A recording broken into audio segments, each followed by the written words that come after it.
విశాఖలో ఇప్పటికీ కూడా స్టీల్ ప్లాంట్ వ్యతిరేకంగా ఓ పత్రికపై చేసిన దాడికి సంబంధించి ఇంకా రగులుతూనే ఉంది. ప్రస్తుతానికైతే ఆ పత్రిక సంబంధించి అందరూ కూడా అంటే ఆ పత్రిక మీద దాడి చేయడం అనేది కొంత తప్పని కొంతమంది అంటుంటే అధికార పార్టీ మాత్రం అది తప్పు కాదని చెప్తోంది. అయితే దాడికి సంబంధించిన కారణాలు మాత్రం వెలికితీస్తామని చెప్పి ఒక రకంగా చెప్తోంది. అయితే దీనికి సంబంధించి మాత్రం మాట్లాడడానికి ఇక్కడ సూరపనాయుడు ఆయనతో మాట్లాడదాం. సార్ చెప్పండి, ఇవాళ మనం స్టీల్ ప్లాంట్కి సంబంధించి ఎన్నో పోరాటాలు చేస్తున్నాం. స్టీల్ ప్లాంట్ వేదికగా ప్రైవేటీకరణ ఆపాలని, ప్రైవేటీకరణ వద్దని చెప్పి చేస్తున్నాం. ఇవాళ నిన్న జరిగిన దాడి గురించి మీరు ఏమంటారు? చాలా తప్పండి అది. ఇప్పుడు స్టీల్ ప్లాంట్ ప్రైవేటీకరణకు వ్యతిరేకంగా 1200 రోజులు బట్టి మేము ఇక్కడ ప్రతిరోజు నిరసన చేస్తున్నాం. అన్ని సంఘాలు మాకు సపోర్ట్ చేసిన తెలుగుదేశం పార్టీ వాళ్ళు కూడా వస్తూనే ఉన్నారు.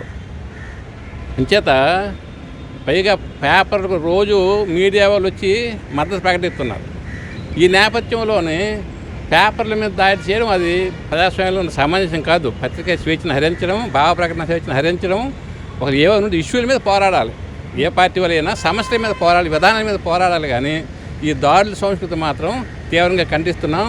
అవసరం అనుకుంటే మేము కూడా ప్రతి ఉద్యమాలు సిద్ధంగా ఉన్నామని చెప్తున్నాను. అంటే ఇప్పుడు అధికార పార్టీ ఏముంటుందంటే ఆ దాడి అనుకోకుండా జరిగింది, దానికి సంబంధించి కారణాలు అనుకోకుండా జరిగిందంటే ముందు క్షమాపణ చెప్పమని వచ్చి క్షమాపణ చెప్పాలి కదా. ప్రజాస్వామ్యంలో నబ్బాబు తప్పు అయిపోయింది, తొందరలోనే చెప్తే అయిపోయింది కదా. లేదా మేము పెద్ద చేతేటో చెప్పండి. మేము ఇది సామాజిక సమస్య, ఇది సామాజిక ఉద్యమం. నేను ఒక ప్రొఫెసర్గా ఉండి ప్రతిరోజు ఇక్కడికి వస్తున్నాను. నా పనులు మానుకుని నేను ఒక పెద్ద సమస్యలు శాతం అవుతున్నాను. అటువంటి దాన్ని ఏంటి ప్రజల్ని తప్పుతో పట్టించకూడదు కదా. అది ఇంతవరకు ఎందుకంటే తెలుగుదేశం వాళ్ళు దీని గురించి స్పష్టత ఇవ్వలేదు.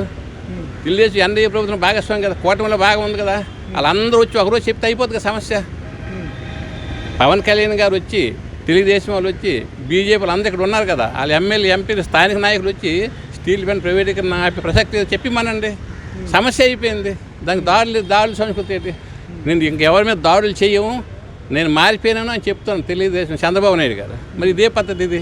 పైగా విశాఖపట్నం ఇటువంటి మేము క్షమించమండి. వాళ్ళ ఎంత పెద్ద నాయకులు అయినా సరే ఇక్కడ దాడుల సంస్కృతి ప్రశాంతమైన నగరం. ఇక్కడ ప్రజాస్వామ్య పద్ధతిలో సమస్యలు పరిష్కరించుకోవాలి. నేను 3200 రోజులు బట్టి చేస్తున్నాను. మరి నా సమస్యను ఎందుకు చంద్రబాబు నాయుడు పరిష్కరించలేదు? ఆయన ఉన్నప్పుడు నాకు ఉద్యోగం తీశారు. అసెంబ్లీలో తగువైంది మరి సమస్యను పట్టించుకోవాలి కదా. 20 సంవత్సరాలు పెట్టి మా సమయం 1-3-2004 తీశారు. ఇంతవరకు జీతం లేదు, పెన్షన్ లేదండి. మేము ఎలా పోతాము? ఈ సమస్య ఆ పత్రిక రాసిన వార్త కూడా తప్పు, ఆ పత్రిక రాసిన వార్త తప్పు దాని మీద అంటున్నారు. దాని గురించి ఏమంటారు? అదన్నా వార్త తప్పు అయితే పత్రిక దానికి ప్రత్యేకమైన ఏర్పాట్లు ఉన్నాయి, దర్యాప్తు సంస్థలు ఉన్నాయి కదా. అది నిరూపించమని దాడుల సంస్కృతి ఏంటి? రేపు నేను ఇంకో పత్రిక మీద రాస్తాను. ఎన్నో ఇప్పుడు చిన్న వార్తాపత్రికలు ఉన్నాయి, రకరకాల వార్తలు రాస్తున్నాయి.